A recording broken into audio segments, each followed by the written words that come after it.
Visit licensureexams.com and try our samples completely free of charge. Psychotic disorders. Psychosis is a term that describes severe mental disturbance, not a specific disorder. Many disorders have symptoms of psychosis, including schizophrenia, schizophreniform disorder, brief psychotic disorder, schizoaffective disorder, shared psychotic disorder, delusional disorder, psychotic disorder due to a general medical condition, substance-induced psychotic disorder, and psychotic disorder NOS. These disorders are clinical syndromes, not discrete diseases. Most psychotic disorders do not have clear etiology. Of course, the disorders related to medical conditions and substance withdrawal are more easily traced to a precipitating factor and are therefore more likely to be easily diagnosed. Evaluation of persons suspected of having a psychotic disorder requires a good history and a physical examination by a physician.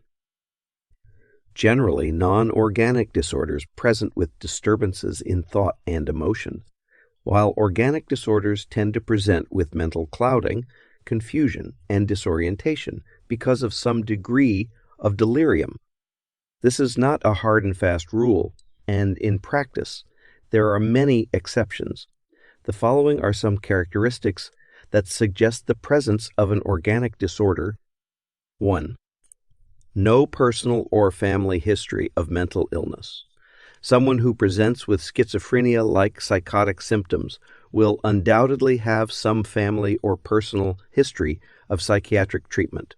This is particularly true if the client is well into adulthood. First-time psychotic breaks usually occur in early adulthood, early 20s for men, late 20s for men, late 20s for women. The lack of history makes it more likely that there is some organic factor operating. 2. There is a history of serious medical illness with periodic relapses. This suggests organic etiology, especially if the individual is an elderly person. 3. There is very rapid onset. If the onset is in a few hours or days, this is a strong indicator of organic etiology. With symptoms that are not organically based, family members usually report some period of time that the client is acting strange. 4. The client present with significant memory loss, confusion, disorientation, and clouding of consciousness that may fluctuate rapidly within hours.